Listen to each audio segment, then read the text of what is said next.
Assalamualaikum warahmatullahi wabarakatuh. Saya Fiska Handaya, mahasiswa program studi Sistem Informasi Universitas Terbuka dengan NIM 0570246678. Pada kesempatan kali ini, saya akan menjawab tugas nomor satu mata kuliah basis data, yaitu membuat entity relationship diagram atau ERD dengan tahapan langkah sesuai panduan dari kasus berikut. Contoh kasusnya yaitu sebuah rumah sakit memiliki banyak dokter. Setiap dokter mempunyai banyak pasien yang harus ditangani. Pasien harus terlebih dahulu mendaftar pada bagian administrasi dengan menyerahkan data dirinya. Data pasien telah terdaftar akan diserahkan kepada dokter untuk diperiksa. Pasien dapat diperiksa oleh beberapa dokter sesuai situasi dan kondisi pasien. Setelah pasien selesai diperiksa, dokter akan membuat resep obat dan diberikan kepada pasien. Panduan mengerjakan yaitu mengacu pada panduan praktikum yang telah tersedia dalam dokumenter dan BMP. Oke, saya sudah merangkum pada panduan membuat ERD. Secara definisi, Entity Relationship Diagram atau ERD adalah diagram visual yang digunakan untuk merancang struktur basis data dengan menunjukkan hubungan atau relasi antar objek atau entitas beserta atribut-atributnya. Model ini membantu pengembangan sistem dalam memvisualisasikan bagaimana data saling terhubung secara logis sebelum sistem basis data tersebut benar-benar dibangun. Untuk tahapan-tahapan pembuatan ERD, pertama, mengidentifikasi dan menetapkan seluruh entitas yang terkait. Kita harus memahami setiap kalimat dari kasus sampai menemukan entitas. Untuk kasus tersebut, untuk contoh kasus, telah ditemukan bahwa entitas ada tiga, yaitu dokter, pasien, dan administrator. Nah, untuk membuat ERD saya menggunakan Graph Editor. Makanya kita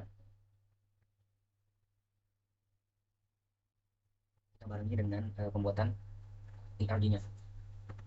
Pertama kita masukkan entity terlebih dahulu. Ada tiga entity.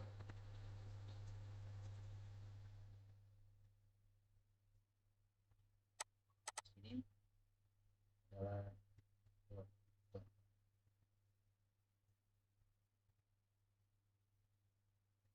pasien.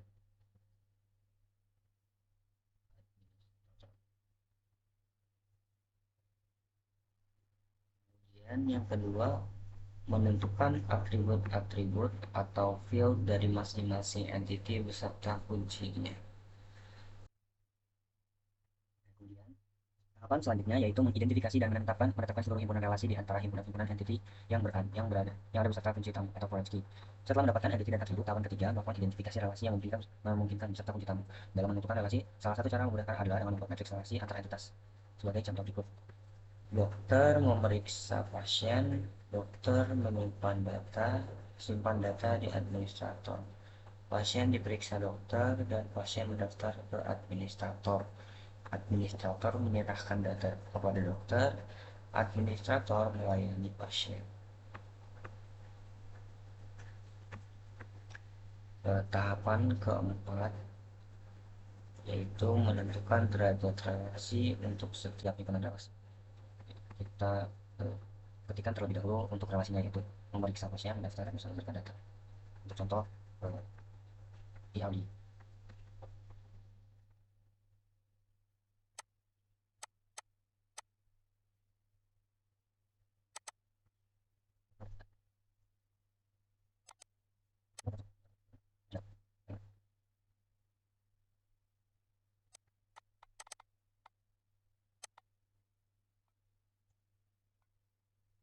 Selanjutnya yaitu menentukan derajat relasi untuk setiap himpunan relasi.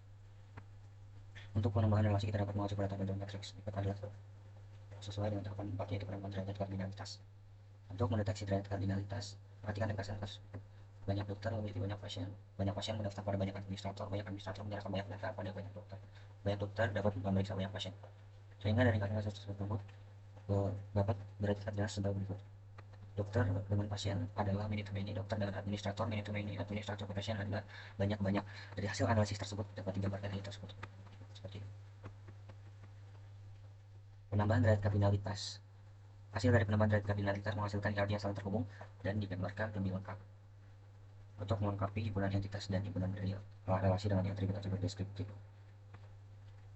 Jika relasi dari setiap entity memiliki nilai banyak ke banyak, maka relasi tersebut berubah menjadi sebuah entity dan atributnya adalah primary key dari setiap entity yang terhubung. Maka ERD dapat disempurnakan seperti pada gambar berikut. Dapat disempurnakan menjadi dokter, pasien.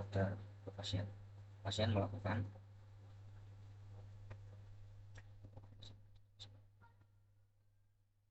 dapat menggunakan hal seperti itu.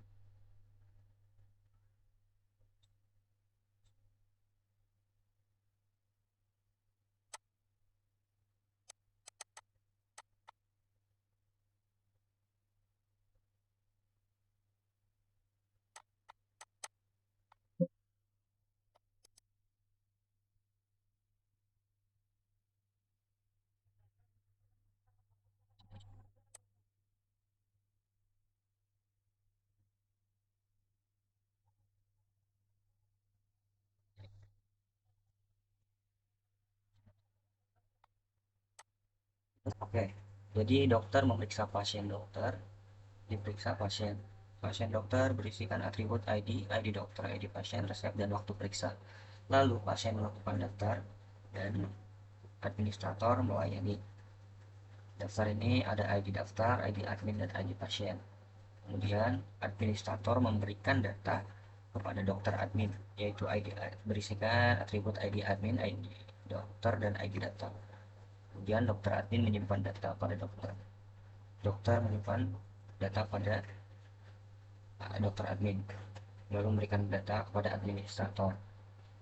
Kurang lebihnya seperti inilah ERD yang dapat saya buat pada tugas contoh kasus berikut. Mungkin segini yang dapat saya kerjakan. Jika ada kesalahan, mohon koreksinya kepada tutor. Kurang lebihnya mohon maaf. Wassalamualaikum warahmatullahi wabarakatuh.